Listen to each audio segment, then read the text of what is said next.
Selamat pagi semuanya.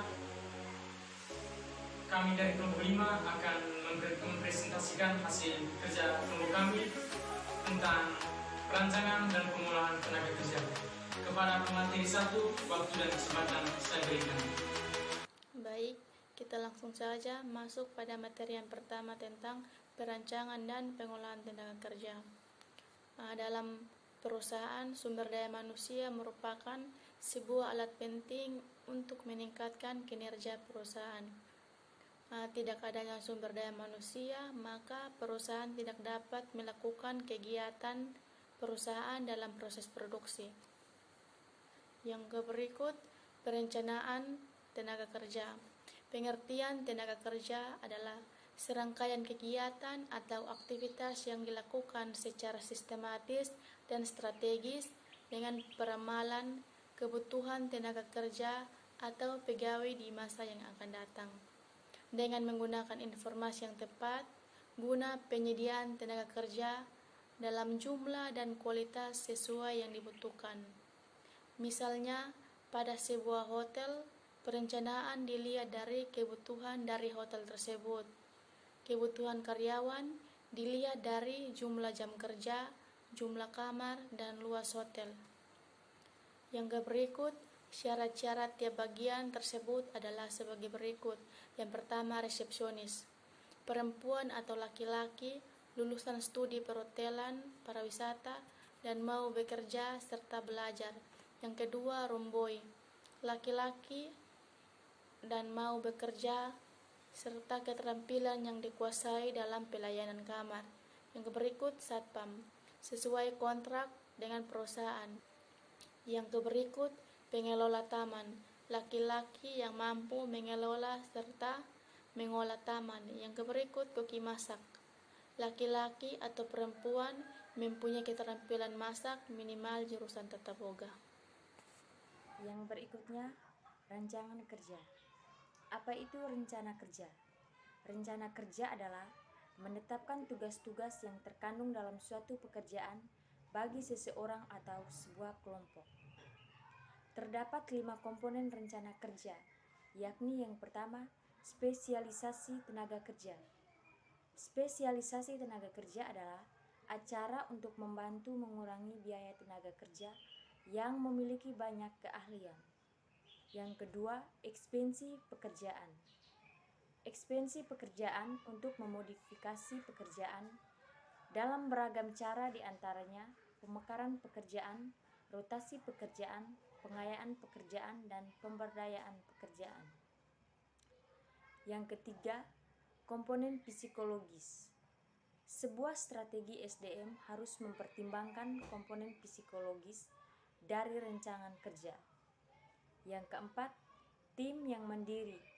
Tim yang mandiri adalah sekelompok orang yang diperdayakan yang bekerja sama untuk meraih sebuah tujuan yang sama. Yang kelima, motivasi dan sistem intensif adalah pembahasan mengenai komponen psikologis dari suatu rancangan kerja, memberikan pandangan pada sejumlah faktor yang berkontribusi pada kepuasan kerja dan motivasi. Ergonomi di lingkungan kerja. Pengertian ergonomi. Ergonomi adalah ilmu yang mempelajari interaksi manusia dengan sistem profesi, data, dan metode dalam merancang sistem agar dapat optimal sesuai dengan keperluan, kekurangan, dan keterampilan manusia. Tujuan ergonomi menurut Santoso 2004 terdapat 4 tujuan. Yang pertama, memaksimalkan efisien karyawan. Yang kedua, memperbaiki kesehatan dan keselamatan kerja. Yang ketiga, menganjurkan agar bekerja aman, nyaman, dan bersemangat. Yang keempat, memaksimalkan bentuk kerja yang meyakinkan. Berikutnya, manfaat ergonomi. Manfaat ergonomi terbagi menjadi 5. Yang pertama, pekerjaan meningkat, misalnya kecepatan, akurasi, keamanan, dan pengurangan energi saat bekerja. Yang kedua, waktu berkurang, begitu biaya pelatihan dan pendidikan. Yang ketiga, optimalisasi sumber daya manusia dengan meningkat keterampilan yang diperlukan. Keempat, efisien waktu agar tidak terbuang percuma. Kelima, kenyamanan karyawan saat bekerja. Yang berikutnya, prinsip ergonomi. Prinsip ergonomi dibagi menjadi 7. Yang pertama, berkurangnya kelebihan beban. Yang kedua, meliputi jarak ruang. Yang ketiga, memperkecil gerakan statis. Yang keempat, menjadikan supaya display dan contoh cepat dimengerti. Yang kelima, bekerja dalam posisi atau postur normal. Yang keenam, berkurangnya gerakan berulang dan berlebihan. Ketujuh, memperkecil resiko titik beban. Yang pertama, definisi kualitas. Definisi kualitas merupakan kemampuan suatu produk atau jasa untuk memenuhi pelanggan. Yang kedua, kualitas dan strategi. Kualitas adalah faktor menentu keberhasilan bagi perusahaan-perusahaan. Peningkatan kualitas membantu perusahaan meningkatkan penjualan dan mengurangi biaya yang kemudian akan meningkatkan keuntungan. Peningkatan penjualan sering terjadi saat perusahaan mempercepat respon mereka, merendahkan harga jual, dan meningkatkan reputasi mereka dengan produk-produk yang berkualitas. Meningkatkan kualitas menurunkan biaya turun karena perusahaan meningkatkan produktivitas dan menurunkan rewok, bahan yang terbuang, dan biaya garansi.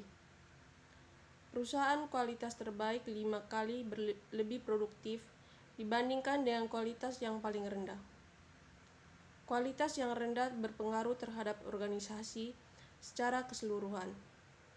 Namun dalam hal ini, yang terpenting adalah membangun sebuah organisasi yang dapat mencapai kualitas dan mempengaruhi organisasi secara keseluruhan.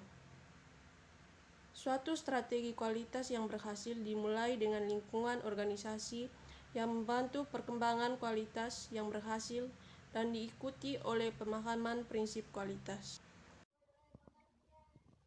Yang pertama, pengaruh kualitas. Kualitas merupakan elemen yang penting dalam operasi. Yang kedua, reputasi perusahaan. Kualitas yang akan muncul sebagai persepsi tentang produk baru perusahaan, kebiasaan pekerjaannya, dan hubungan pemasoknya. Yang ketiga, kehandalan produk. Pengadilan terus berusaha menghukum organisasi-organisasi yang merancang, memproduksi, atau mengedarkan produk atau jasa yang penggunaannya mengakibatkan kerusakan atau kecelakaan. Contohnya, konsumen produk safety ICT. Yang keempat, keterlibatan global. Kualitas adalah suatu perhatian internasional produk-produk perusahaan yang akan bersaing di pasar internasional harus memenuhi ekspektasi akan kualitas desain dan harga secara global. Ada 2 biaya. Yang pertama, biaya kualitas.